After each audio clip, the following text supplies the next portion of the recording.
Estamos en el libro de Primera de Pedro y estamos en el primer capítulo y este es el tercer mensaje la verdad, de introducción. Algunos me dijeron que yo creo que nunca vamos a terminar la introducción, pero está bien porque yo no voy a repredicar lo que ya he predicado. Estamos grabando todos esos mensajes, entonces yo les recomiendo que miren. Y el primer mensaje fue como una introducción de todo el libro. Y la última vez que prediqué fue acerca del tema de elección o predestinación. ¿Y por qué? Porque la epístola de Pedro comienza hablando en los primeros 2 versículos acerca de la elección. Y él comienza hablando como claro con una, pues como comienzan muchas epístolas. Y si acompáñame a 1 de Pedro capítulo 1, si no están en ese momento ahí. Pero en 1 Pedro 1 y 2 comienza Pedro, apóstol de Jesucristo. Él es el autor. Y como dije, si te sientes que estamos como aterrizando en el medio de un pasaje, está bien, es el principio por lo menos, pero yo les invito a mirar otra vez lo que ya prediqué. Entonces tenemos Pedro, el autor, apóstol de Jesucristo. Y dice después, a los expatriados. Esa es la audiencia. Está hablando con un grupo de personas y describe ese grupo de personas como a los expatriados. Y también la otra descripción es que a los expatriados, y dice, de la dispersión en el Ponto, Galacia, Capadocia, Asia y Bitinia, elegidos. Y hay unas traducciones que combinan elegidos con los expatriados. Dice a los elegidos expatriados o a los expatriados elegidos. Y la descripción de su audiencia son 2 cosas. De la dispersión en el Ponto, Galacia, Capadocia, Asia y Bitinia, y elegidos. Y el resto del versículo 2 está describiendo quién son los elegidos, o no quién son los elegidos, pero va a decirnos cosas de los elegidos. Y lo que hablamos la última vez fue acerca de la elección y qué significa ser elegido. Y hay muchos que tal vez creen una cosa acerca de esa doctrina de la elección, de predestinación, y lo que estamos tratando de hacer es decir, si queremos entender lo que Pedro está diciendo, tenemos que entender la doctrina de elección, porque él no explica tanto lo que está diciendo, nada más que asume que todas las lecturas entienden qué significa ser elegido, pero yo sé que eso no es el caso. Entonces, la vez pasada comenzamos con una introducción acerca de qué significa ser elegido, pero en versículo 2 dice, versículo 1 termina elegidos.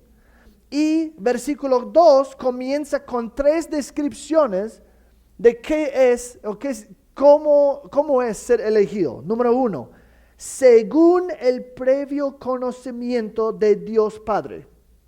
Entonces, son elegidos según el previo conocimiento de Dios Padre. Número 2, son elegidos por la obra santificadora del Espíritu. Y la tercera son elegidos para obedecer a Jesucristo y ser rociados con su sangre. Y después da la bendición, que la gracia y la paz les sean multiplicadas a ustedes. Pero primero vamos a ver la condición de elección. La condición de elección. Y estamos hablando en ese momento al frase, a los expatriados que son extranjeros, un expatriado, hay muchos que leen eso y piensan, expatriados, eso significa Israel. Israel tiene que ser los expatriados, ¿no? O los exilios. Pero si seguimos leyendo en 1 de Pedro, descubrimos que no está hablando con judíos, porque usa varias frases en el libro de que ustedes vienen de un trasfondo, ustedes vienen de una herencia que es pagano y él nunca usaría esos términos de describir un judío. Entonces lo que está haciendo en ese momento es Pedro está conectando los elegidos como ustedes elegidos son el pueblo de Dios. No está diciendo que Israel ya no es, pero está diciendo que está combinando, está conectando, usando términos de la historia que la gente entendieran de que como elegidos, ustedes son los elegidos gentiles, ustedes son como el pueblo de Dios. Y son elegidos, son según el previo conocimiento por la obra santificadora para obedecer a Jesucristo y ser rociados con su sangre. Pero lo que queremos enfatizar en ese momento es que está describiendo a esas personas como ellos que son expatriados un expatriado es una persona que reside temporalmente en otro lugar, que no es su hogar. Es decir, ese grupo que está escribiendo son extranjeros en su lugar. Y la verdad, yo me sentí muy conectado con ese versículo. Estaba hablando con varios de ustedes esta mañana y dijeron, ¿cómo fue tu viaje? Pues fue bien, pero me sentí como expatriado o extranjero en un sentido. Porque después de como una semana y media, la única cosa que yo pensaba es que yo quiero regresar a mi hogar. Yo quiero regresar a mi casa. Sí es bueno viajar, es bueno ver cosas, pero no es el hogar. Y yo quiero regresar a Colombia, yo quiero regresar a mi casa.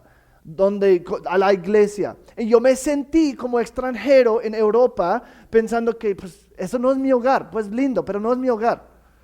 Y ayer en la mañana estaba en mi camino de oración y estaba pues después de estudiar este pasaje, yo me pensé, la verdad, eso fue una bendición, sentirse eso en la providencia de Dios. En el mismo momento estoy predicando este pasaje, pensar, solo quiero regresar a mi casa en Colombia.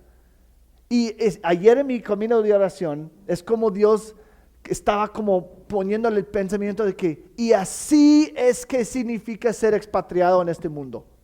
Así es que significa ser un extranjero en este mundo. Nosotros, este mundo no es nuestro hogar. Este mundo no es nuestra casa. Somos expatriados, somos extranjeros y mi pregunta es, ¿cuántos de ustedes, no tienen que responder, cuántos de ustedes viven así, con ese anhelo de, yo quiero regresar a mi casa, a mi hogar verdadero? Y eso yo creo que es la idea, que estos extranjeros introducen una idea crucial en esta carta, que es que el pueblo de Dios somos peregrinos, somos extranjeros, estamos en un viaje, digamos, somos exilios en esta tierra, pero nuestra ciudadanía está en el cielo, Filipenses 3:20. Este no es nuestro hogar. Pero no solamente son expatriados, son expatriados elegidos. Y también dice de la dispersión, que es mejor traducido, ellos que están dispersos, o cristianos que están viviendo en la dispersión en el mundo, lejos de sus hogares celestiales. ¿Ok? Y vamos a ver en esta carta, esta idea de que estoy explicando, que este mundo no es nuestro hogar. Y cuando lees 1 de Pedro, una cosa que me encanta de esa carta es que es muy relevante, muy práctica, que está hablando de cómo nosotros vivimos y cómo nosotros podemos glorificar al Señor en el sufrimiento. Y nosotros en este mundo vivimos siempre bajo de la maldición en esta tierra después de la caída y sentimos ese sufrimiento y queremos decir, A veces estamos agotados. Yo no sé cómo voy a poder vivir aquí con tantas cosas feas, con tanto pecado.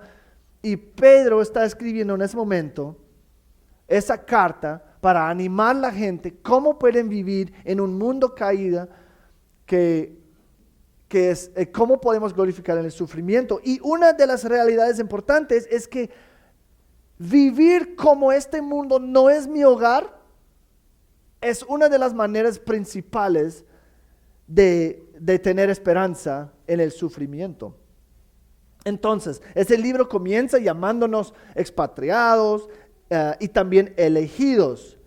Y lo que vamos a explorar en el futuro es que es porque somos elegidos que somos expatriados. Esa es la razón que somos expatriados, porque somos elegidos. Porque Pedro sabe que en el medio de todo el sufrimiento, los cristianos, que los cristianos van a tener que endurecer, todo que van a endurecer por ser diferente, por ser elegidos, por vivir diferente como un cristiano. Pedro sabe que en este mundo, después, si somos diferentes, si estamos viviendo como cristianos, ¿qué va a pasar? Vamos a sufrir, vamos a tener persecución. Eso es el segundo Timoteo, dice, cada persona que quiere vivir para el Señor va a sufrir persecución. Y sabe que Pedro sabe, es que hay una tentación en ese momento de sufrimiento, de persecución, de comprometerse. Siempre hay esa tentación. Y la tentación es decir, ¿sabes qué? Mejor que yo me comprometo un poco con el mundo para ser cómodo. Y Pedro está diciendo que no, este mundo no es tu hogar. No debes sentirse cómodos en este mundo. Y la última vez hablamos de qué significa ser elegidos de Dios. Y yo quiero dar un resumen breve. Eso significa que nosotros, cristianos verdaderos, somos predestinados de Dios para la salvación. Predestinados. Y la palabra la Biblia usa la palabra predestinados 6 veces. Y una vez una mujer me preguntó, yo dije la última vez, ¿y tú crees en la predestinación? Y yo dije, pues la Biblia usa esa misma palabra como 6 veces. Entonces, si alguien dice que yo no creo en la predestinación, el problema es tuyo, no mío. Porque si la palabra usa esa palabra, yo tengo que creer en esa palabra. Pues hay una discusión de qué significa que vamos a abordar esta mañana. Pero la palabra predestinado está usado 6 veces en la Biblia. 2 veces está hablando de eventos que Él ha predestinado. Y 4 veces está hablando de personas que ha predestinado para la salvación. Pero en todos los casos, en cualquier uso de esa palabra predestinado, está refiriendo a algo que Dios ha determinado hacer antes de la fundación del mundo. Desde antes de la fundación del mundo, desde toda la eternidad. Un ejemplo, Efesios 1, 4 a 5. Porque Dios nos escogió en Cristo antes de la fundación del mundo, para que fuéramos santos y sin mancha delante de Él. En amor, versículo 5, nos predestinó para adopción como hijos para sí mediante Jesucristo, conforme a la buena intención de su voluntad. Efesios 1:11, 6 versículos después. También en Él hemos obtenido herencia, habiendo sido predestinados según el propósito de aquel que obra todas las cosas conforme al consejo de su voluntad. Entonces yo quiero darles una definición, porque yo sé que muchos de ustedes no estaban en esa predicación que hice, una definición de elección o de predestinación, ¿ok? Es la doctrina que nuestro destino final, el infierno o el cielo, está decidido de Dios antes de que te naciera. La doctrina que tu destino final, el infierno o el cielo, está decidido de Dios antes de que te nacieras. Enseña que nuestro destino último está en las manos de Dios, no de nosotros. Dios decide antes de nuestro nacimiento salvar unos y dejar otros perecer. Pues yo sé que es pesado y muchos de ustedes ahí, tensión, nudos blancos, no puede ser. Pero vamos a hablar. Y primero yo quiero ver la fuente de nuestra elección. Y dice en versículo 2, somos elegidos según el previo conocimiento de Dios Padre. Según el previo conocimiento de Dios Padre. Y si ustedes están en este momento luchando ya con lo que he dicho, lo que les pido es que tenemos que dejar al lado lo que queremos creer y tenemos que decir, pero ¿qué dice la palabra? ¿Qué dice la Biblia? Y voy a tratar de convencerles a través de la palabra de lo que dije. Pero yo sé que para muchos es una lucha intensa y queremos decir, pues, ok, yo quiero ser humilde, yo quiero conformarme a lo que dice la palabra y no tratar de explicar cosas que no dice. Entonces, esa elección es según el previo conocimiento de Dios Padre. Entonces, la elección es un resultado del previo conocimiento del Padre, el Padre es la fuente de nuestra elección. Pero la pregunta en predestinación de verdad es esta: ¿basado en qué Dios toma esa decisión? ¿No? Esa es la pregunta. Ok, bueno, Dios escoge, pero ¿basado en qué? ¿Y qué hacemos con libre albedrío? Esa es la pregunta. ¿Qué hacemos con libre albedrío, no? Porque todos nos gusta esta idea. ¿Y cómo la soberanía de Dios y la responsabilidad humana, cómo se encajan? ¿Qué hacemos con eso? Eso siempre es la pregunta.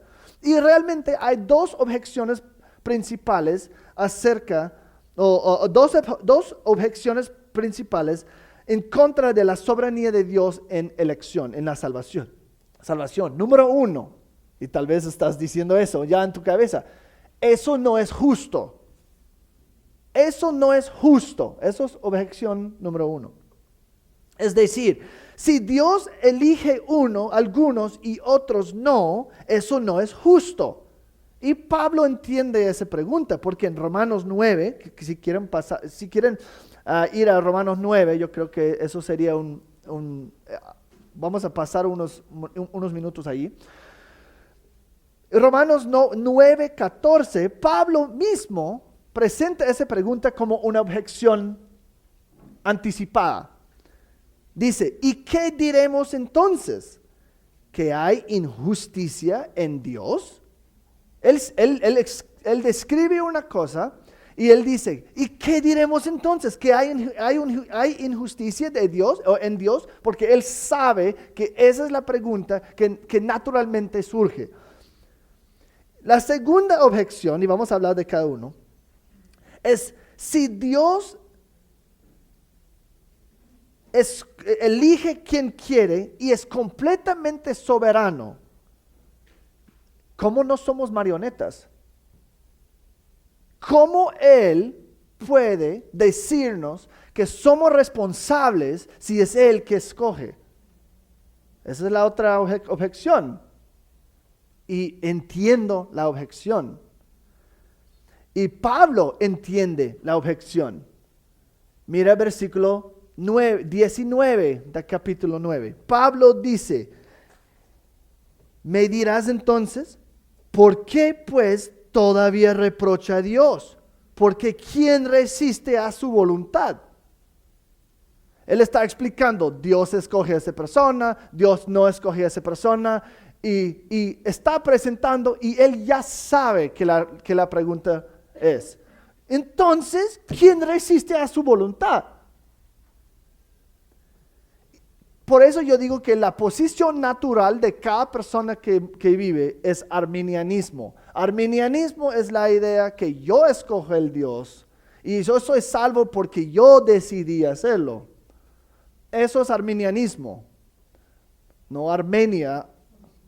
Armenianos, sé que hay uno de Armenia aquí, diferente. Arminianismo es la idea de que el hombre es quien elige el Señor o escoge el Señor y por eso es salvo. Y Pablo sabe, cuando Pablo está preguntando esas cosas, entonces hay injusticia en Dios. Dios es injusto, ¿no? ¿O quién resiste su voluntad? ¿Por qué pues todavía reprocha a Dios? Él entiende que la posición natural es arminianismo, aunque Arminio llegó cientos de años después. Pero, y objeción número 1, Romanos 9:14, ¿qué diremos entonces? ¿Que hay injusticia en Dios? Pues lo bueno no es solamente que Pablo presenta la pregunta, pero también tiene una respuesta. Versículo 14 a 18 es su respuesta a esa pregunta. Entonces, si eso es una pregunta que tienen, bueno, él tiene una respuesta. Pues, pero antes de leer, yo quiero avisarles, yo no voy a prometer que es una respuesta que van a gustar. ¿Hay injusticia en Dios?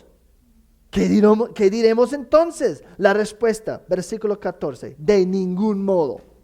Dios no es injusto. 15, porque él dice a Moisés, tendré misericordia del que yo tenga misericordia y tendré compasión del que yo tenga compasión. Versículo 16, así que no depende del que quiere ni del que corre, sino de Dios que tiene misericordia.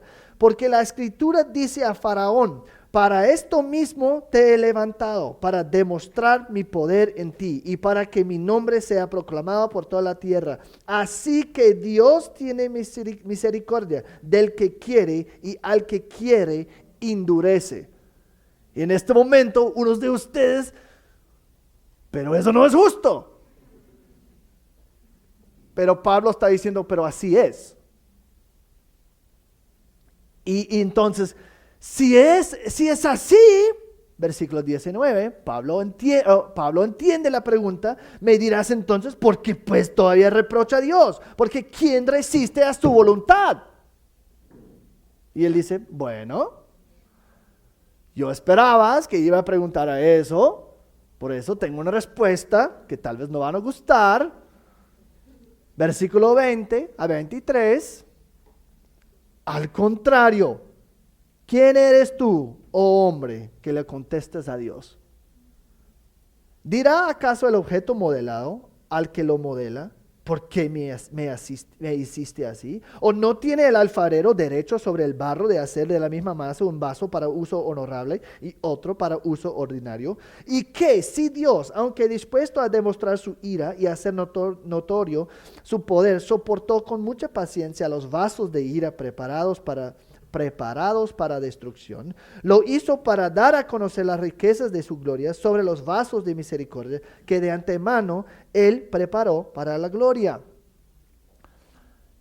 Y hay algunos de ustedes que están pensando, pero no me gusta eso. Y que dije la vez pasada, es muy similar de qué pasó con Job. Job sufre inmensamente. Y por 37 capítulos de Job, ¿por qué? Y sus amigos tienen sugerencias. Por eso, por eso está sufriendo, por eso está pasando, Y Job está como, sí, pero no he hecho nada mal, yo no entiendo, está pidiendo ayuda aquí. Dios, ¿por qué está pasando? No he hecho nada mal, no entiendo. Y los últimos 4 capítulos de Job, 38 a 42, es una lección para Job. Y Dios llega y pregunta a Job 70 más o menos preguntas. Y las preguntas son así. Oh, Job, ok, pues, espera un momento. ¿Dónde estabas tú cuando yo creé el mundo? Y claro, la respuesta es que no estaba ahí. ¿Y dónde están las bodegas de nieve?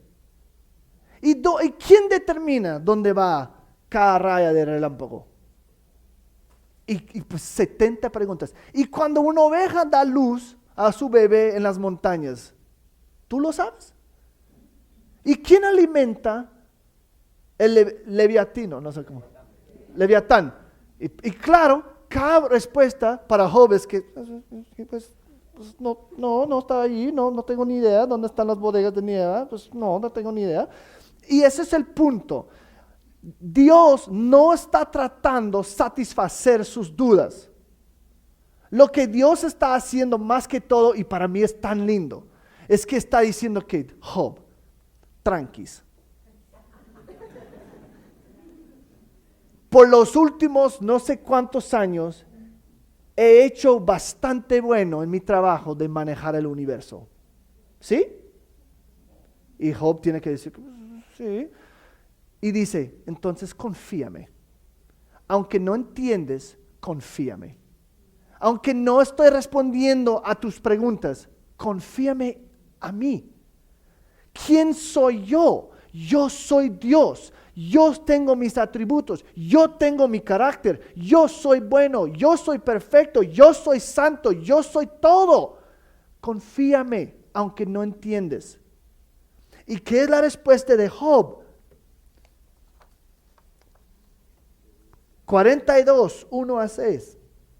Entonces Job respondió al Señor, por tanto he declarado lo que no comprendía, cosas demasiado maravillosas para mí que yo no sabía. Versículo 6, por eso me retracto y me arrepiento en polvo y ceniza. Job, él aprendió la lección. La lección fue, solamente porque tú no entiendes no significa que no es así. Y realmente las dudas sobre la predestinación y la elección están las mismas dudas que tenía Job. ¿Vas a confiar en quién es el Señor o no? Aunque no entienden. ¿Dios mismo es confiable o no? Porque realmente detrás de tantas preguntas que no, eso es injusto. ¿Qué estás diciendo? Pues eso es, si es así, Dios es injusto. Y pues, pero en este lado yo creo que Dios no puede ser injusto. Y pues no podemos ser marionetas y estamos en conflicto. Y Dios está diciendo, no estoy preguntándoles entender. Estoy preguntándoles confiar. ¿Confiar qué? ¿En quién soy yo? Confía en mí, porque yo soy quien soy. Y podemos también preguntar los últimos 4 capítulos de Job y decir, si todo eso es así y ustedes no entienden las respuestas para eso, la respuesta debe ser lo mismo. ¿Sabes qué? Estoy dudando cosas que no entiendo. Me arrepiento y te confío. ¿Y sabes qué? Es la misma cosa que Satanás hizo en el jardín en Génesis 3. Siempre está tratando de causar dudas o poner dudas en quién es Dios. ¿Y qué estamos dudando cuando estamos diciendo que no puede estar así? Él no puede escoger otros y no. Eso no es justo. Estamos tentados en dudar quién es el Señor. Y eso es el mismo pecado que el jardín. Yo no tengo que entender todo. Yo tengo que conocer a mi Señor y confiar que Él va a hacer lo correcto.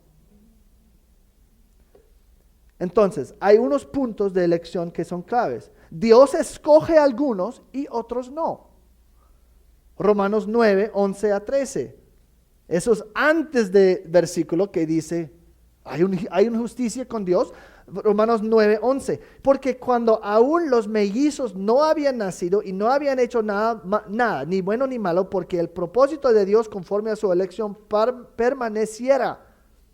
No por las obras, sino por aquel que llama, tal como está escrito, a Jacob amé, pero a Esaú aborrecí. Pues eso no suena justo para nosotros porque somos necios y somos tontos y no entendemos como debemos entender. Pero la respuesta es muy clara. La pregunta es, ¿vamos a aceptarlo porque lo que dice o vamos a tratar disminuir lo que dice porque no me gusta? Y entiendo que a la gente no le gusta porque ataque su autosoberanía de que yo puedo escoger y no. Otro versículo que yo no tengo tiempo de leer todos es 1 Corintios 1, 27 a 29. Y recuerda, el punto es solamente para decir que la palabra habla claramente que Dios escoge unos y otros no. Yo creo que la mayoría de nosotros entendemos eso. Número 2, todavía estamos en el resumen que necesito hacer más rápido. Dios el Padre escoge ellos y les da como un regalo al Hijo, un regalo del amor al Hijo. Y solamente ellos que están dados como regalo al Hijo sean salvos. Juan 6, 37, 45. Todo que el Padre me da, vendrá a mí. Que de todo lo que Él me ha dado yo no pierda nada, sino que lo resucite en el día final. Nadie puede venir a mí si no lo trae el Padre que me envió. Nadie puede venir a mí si no lo trae el Padre que me envió. Número 3, Dios escoge esas personas antes de la fundación del mundo. Efesios 1, 4 a 5 que ya leí. Ok, ustedes ya están odiándome, pero yo quiero explicar más porque hay una objeción más, hay otra explicación que la gente tiene. Pero cuando hablamos de previo conocimiento, lo que significa es que Dios realmente vio a través del pasillo de tiempo y Él vio quién iba a creer y escogió a ellos. Tal vez han escuchado eso. Entonces, Él conoció previamente quién iba a escogerle. Y esos son los elegidos. Pero vamos a hablar de la palabra previo conocimiento. Viene de una palabra griego que es prognosis, que es como prognosticar, es como prever. Y entonces es imposible realmente de la palabra ignorar el hecho que Dios escoge algunos y otros no. Y tal vez algunos de ustedes dicen que estoy dispuesto a aceptar que Él hace antes de la fundación del mundo. Pero yo creo que tal vez están pensando que, yo creo que ese previo conocimiento está basado en lo que sus criaturas harán en el futuro. Y como dije, pero hay algunos problemas con ese tipo de pensamiento y tal vez no han pensado en las implicaciones. Número 1, si Dios está mirando a través del pasillo de tiempo, viendo lo que va a suceder, estamos atacando la omnisciencia de Dios. Porque realmente lo que estamos diciendo es que Él aprendió algo en mirar en el pasillo. Es que había un momento donde no sabía y ahora vio por el pasillo y ahora aprendió quién iba y cambió.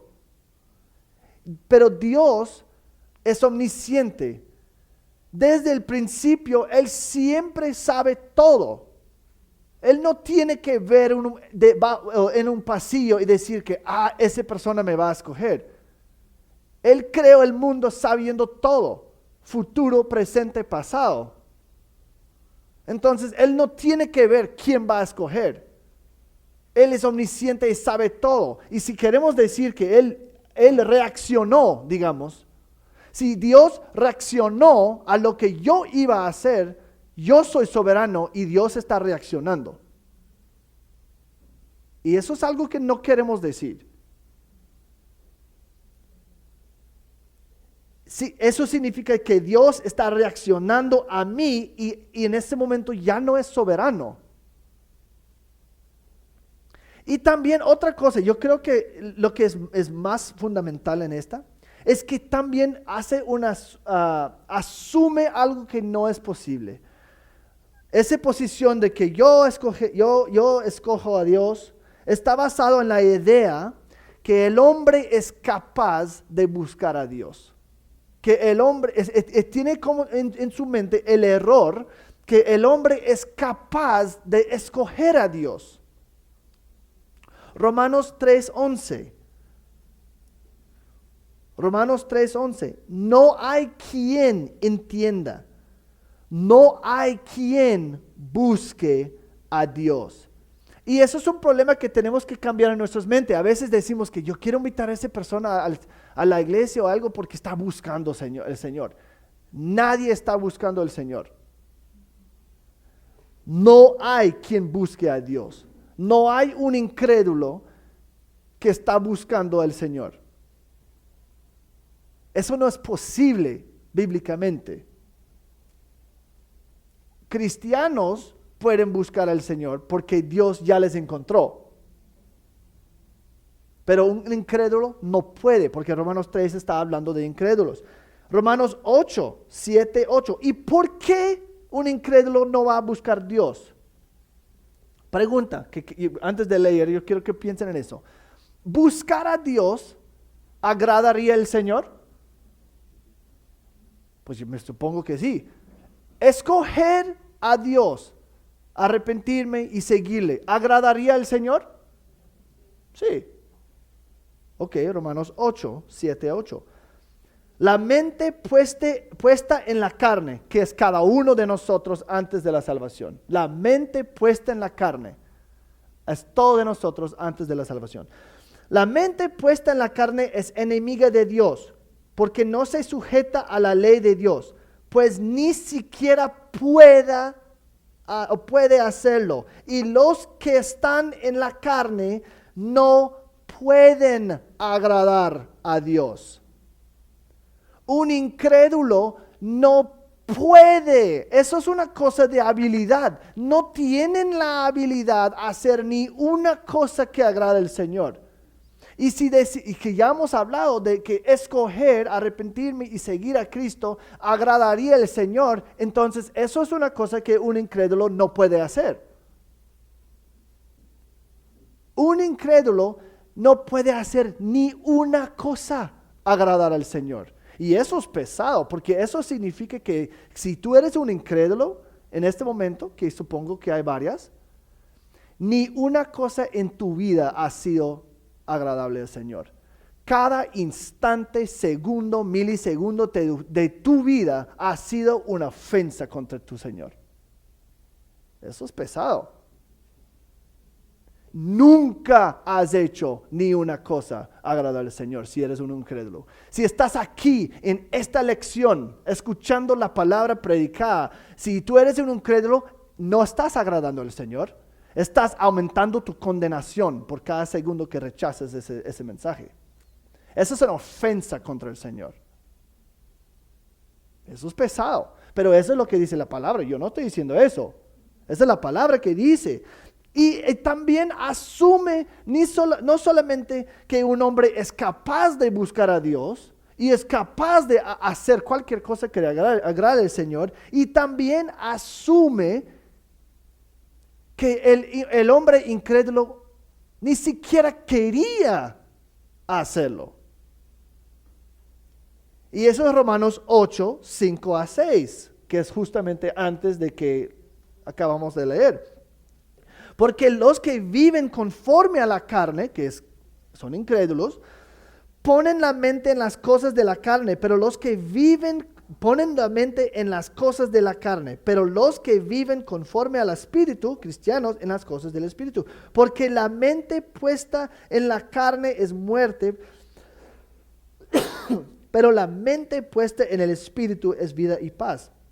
Es decir, la mente puesta en la carne no está pensando en cómo puede seguir las cosas de Dios, porque su mente está puesta completamente en la carne. Pero yo creo que el versículo aún más fuerte que eso es Juan 3, 19 y 20. Y estamos hablando de que un incrédulo quería seguir a Dios.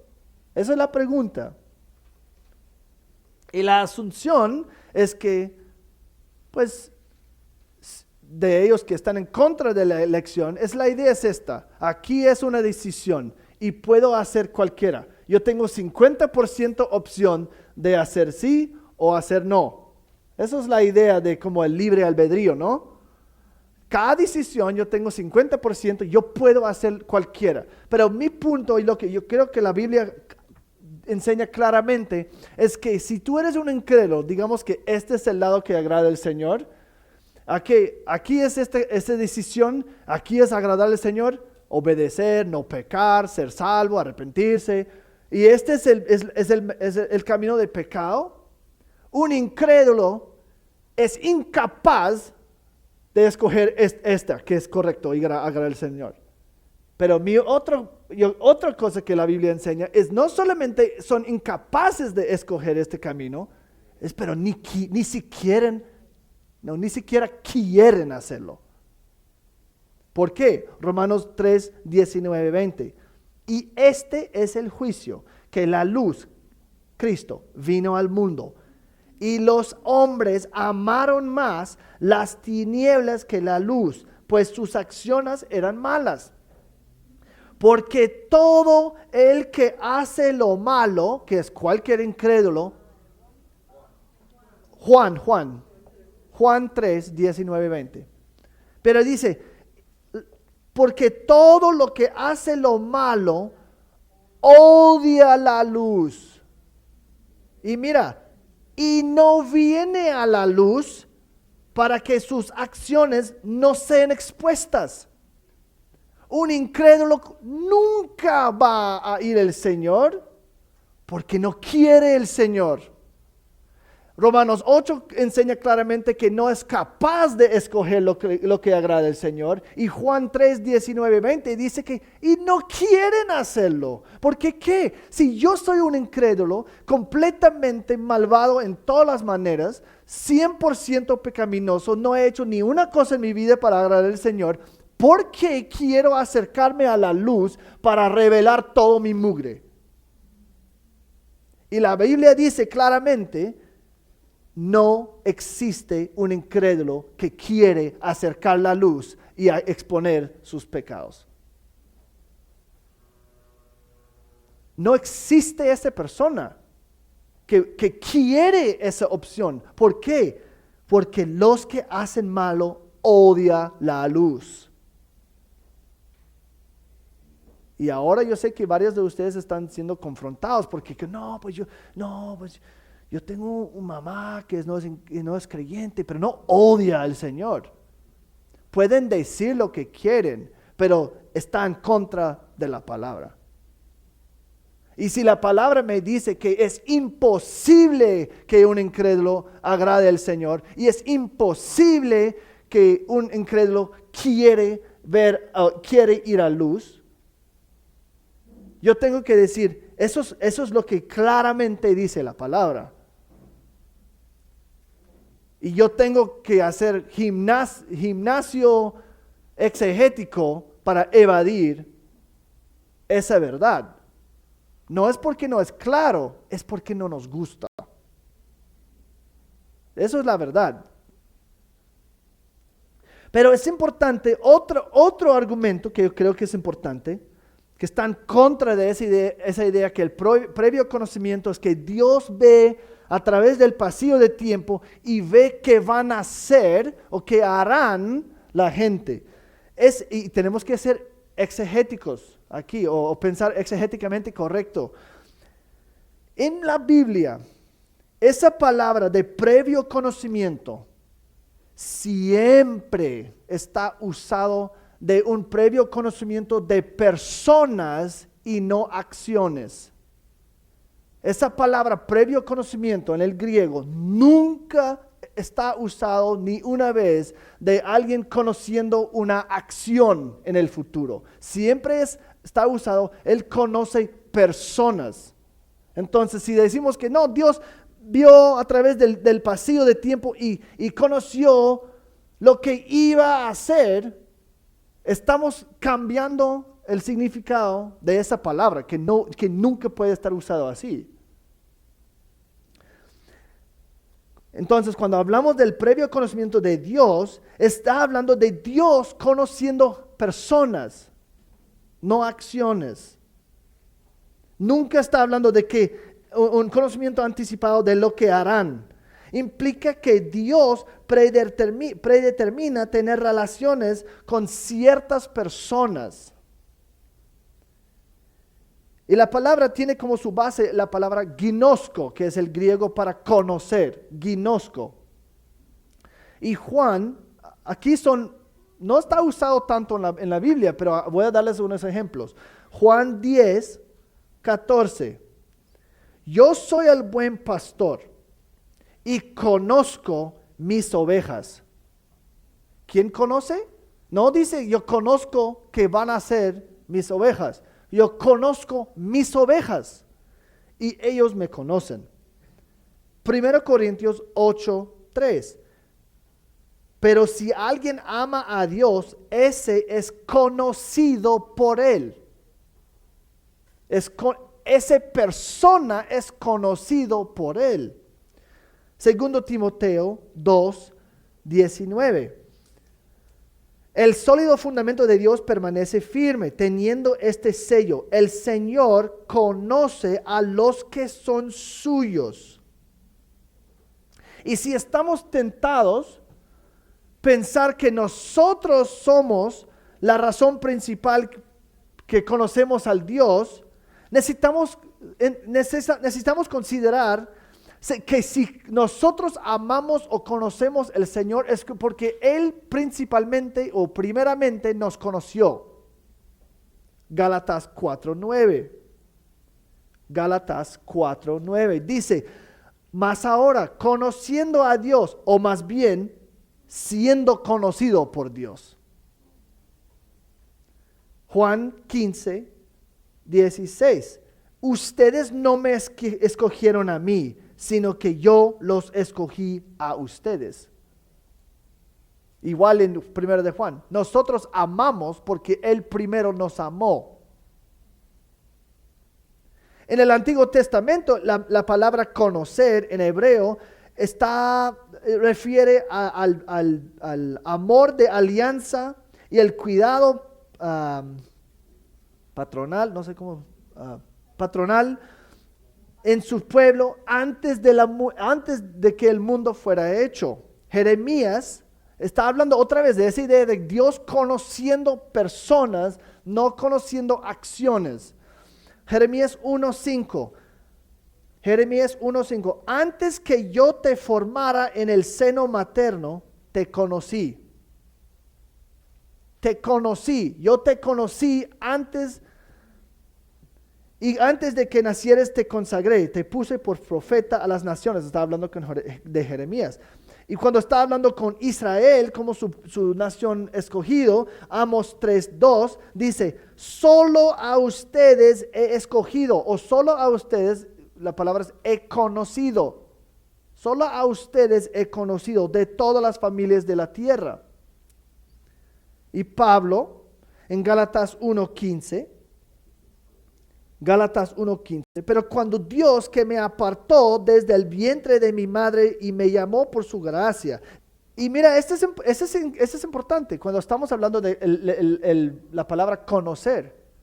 Un incrédulo, según Mateo 7, es una persona que Dios dice que yo no te conozco. Mateo 7, muchos me dirán en aquel día, Señor, Señor, ¿no profetizamos en tu nombre echamos fuera demonios, en tu nombre hicimos muchos milagros? Entonces les declararé, jamás los conocí, apártense de mí. Obviamente Él los conocía en un sentido que Él sabe todo de todos. No, Dios no es como, ¿quién eres tú? No te reconozco. No, es omnisciente. Él no va a decir que, ¿cómo? Recuérdame tu nombre. No, yo creo que no te conozco. Él conoce todos, pero lo que está diciendo, pero Él no los conoce en una manera salvífica. Y realmente lo que importa más que todo es que no que ustedes conocen al Señor, pero que Él les conoce. 1 Corintios 8, 2 a 3. Si alguien cree que sabe algo, no ha aprendido todavía cómo debe saber. Pero si alguien ama a Dios, ese es conocido por Él. Porque hay mucha gente que dice que no, yo conozco a Dios, yo sé muchos hechos de Él. Pero si tú no conoces el Señor, o Él no te conoce, no importa que tú conoces de Él. Lo importante es que Él te conoce. Primero, y es importante también porque vamos a regresar a 1 Pedro 1. Igual en español, como hay un palabra y hay un palabra que es un verbo de esa palabra, digamos. Como hay una ladra de Pedro y hay una ladra de perro. Y ese perro está ladrando. No hay un verbo, tiene el mismo sentido, ¿no? Pero en 1 Pedro 1:20 usa el verbo de la misma palabra previo conocimiento que vemos aquí, que Dios o que el Padre conoció previamente. En versículo 20 de capítulo 1, o 18 versículos después, usa el verbo de la misma palabra. 1:20. Porque Él, Jesús, estaba preparado, o como está en el griego, era conocido de antemano. Jesús era conocido de antemano. Es el verbo de la palabra usado en versículo 2, desde antes de la fundación del mundo, pero se ha manifestado en estos últimos tiempos por amor a ustedes. Pedro no está diciendo que Dios prevía que Cristo vendría. ¿Entiendes eso? No está diciendo que, Dios, yo preveía que Cristo iba a venir. Pues fue Él que determinó que Cristo iba a venir. No está aprendiendo, Cristo va a hacer eso, entonces vamos a formar un plan de redención y todo eso. No, Él conoció de antemano, es decir, Él determinó que Cristo iba a venir. Él está diciendo que Dios preordenó cuándo Cristo vendría. Versículo 2 y versículo 20 hablan de pensamientos correspondientes, que aún antes de la creación, Dios había escogido tanto la gente que iba a salvar como el medio de esa salvación. Tanto la gente que iba a redimir como el Redentor. Y vamos a terminar con esta. Acompáñame a Romanos 8, 28 a 30. Y eso se llama la cadena de oro en círculos teológicos. La cadena de oro. Romanos 8, 28 a 30. Porque a los que de antemano conoció, también los predestinó. siga los verbos. Porque a los que de antemano conoció, también los predestinó a ser hechos conforme a la imagen de su Hijo, para que Él sea el primogénito entre muchos hermanos. A los que predestinó, a esos también llamó. Y a los que llamó, a esos también justificó. A los que justificó, a esos también glorificó. Pregunta. Los que glorifica en el fin, ¿son diferentes de ellos que justificó? Y los que justificó, estoy comenzando en el fin y moviendo para atrás. Y ellos que son glorificados son ellos que están justificados, ¿no? Y los que están justificados son diferentes que ellos que están llamados. Y los que están llamados son diferentes que ellos que están predestinados. Sigue el texto, no cualquier preconcepción que tenemos. Los que llamó son los mismos que predestinó. Y los que predestinó, en versículo 28, son los mismos que de antemano conoció. Sí. Se llama la cadena de oro porque está hablando del mismo grupo. No existe una persona que no conoció de antemano, que no escogió, que no eligió, que va a estar glorificado. Es la misma persona. Y nunca he conocido un arminiano que puede explicar que porque los que conoció y los que glorificó son iguales, si la elección no es verdad. Porque está hablando, es una cadena. Los que predestinó, o los que conoció antes, los que predestinó, ellos llamó, a esos también justificó, a ellos también justificó, son ellos que salva y son glorificados. Es la misma persona. Es imposible ser un cristiano si Dios no de antemano te conoció y te escogió. Y si Dios escogió antes de la fundación del mundo, y yo no he leído ni los versículos en Apocalipsis que dice que los nombres que estaban en el libro de la vida desde antes de la fundación del mundo, que hay 2 veces dice eso.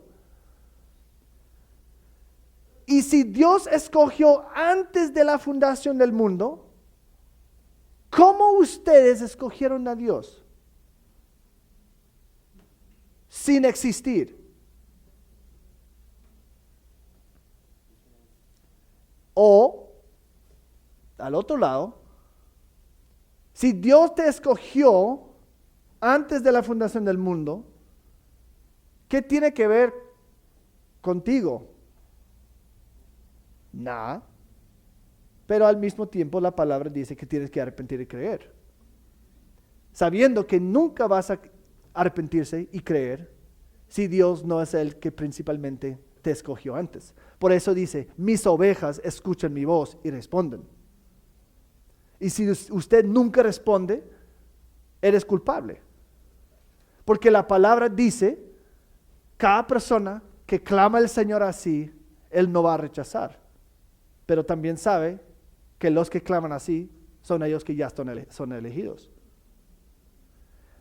Entiendo que es difícil y tal vez van a tener que escuchar este sermón 3 veces para como cuadrar todo. Está bien, está bien. Lo que queremos no es que todo pasa ya, pero es que pasa y que nosotros sometemos más y más a lo que dice la palabra y nosotros sometemos a lo que dice, porque yo quiero decirles algo, la verdad es mejor noticia, esa es una cosa que yo creo firmemente, es mejor noticia que Dios te escogió antes de la fundación del mundo, que usted escogió a Dios. Porque si Dios te escogió antes de la fundación del mundo, ¿vas a perseverar hasta el fin? ¿Cómo vas a perder algo que no escogiste y ni que no tenía nada que ver? ¿Cómo vas a perder algo que fue un regalo completamente 100% de gracia? Es la soberanía de Dios que me salva y es la soberanía de Dios que me preserva. Gracias a Dios. Es mejor noticia que, aunque yo sé que es difícil creer eso, es mejor noticia que Él es completamente soberano. Y también nos humilla. Porque yo puedo decir, yo soy creyente y esa persona transgénero, no, es que son súper pecaminosos. ¿Y cómo yo puedo decir eso? Si fue completamente por gracia, ¿cómo yo puedo ser orgulloso? Y si Dios escogió antes de la fundación del mundo, ¿quién soy yo decir, mire qué he hecho? No, es puro gracia. Si creemos debemos ser los más humildes de todo el mundo. Porque debemos despertarnos todos los días diciendo pero Dios, ¿por qué? ¿Por qué me escogiste? Eso no tiene sentido.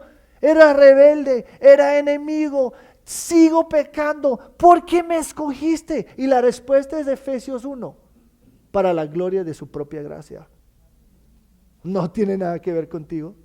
Es la gracia del Señor. Y eso produce tanto amor y adoración para este hombre, este Dios que nos salva a pesar de nosotros, no por causa de nosotros. Oremos. Dios, gracias por esta verdad tan lindo. Pero también yo sé que hay muchos, tal vez muchos que están aquí, que están luchando en este momento. Pero mi petición es más que todo que ellos verían que es mejor noticia que tú eres soberano en la salvación. Eso produce mucha más adoración. Ayúdanos a ser humildes. Ayúdanos a confiar en tu carácter.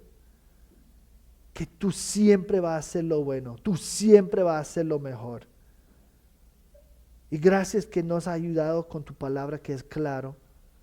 Aún en una introducción del primero de Pedro. Hay tantas riquezas de teología ahí. Y te agradecemos por eso. Ayúdanos, Dios. Cámbianos, Dios. Sálvanos, Dios. Porque yo creo que hay muchos elegidos aquí en esta ciudad y de pronto aquí en esta sala que todavía están viviendo vidas de rebelión. Y qué sabiduría que tú no nos dijiste quién son los elegidos. Entonces tenemos que evangelizar todos, sabiendo que los que son tuyos van a responder tarde o temprano. Y es una motivación evangelizar. No es una cosa que dice que no tiene punto. No tiene nada que ver con el evangelismo. No, proclamamos el evangelio sabiendo que unos van a responder porque no pueden resistir tu gracia y tu llamado. Ayúdanos, Dios, a pensar así. En nombre de Cristo Jesús. Amén.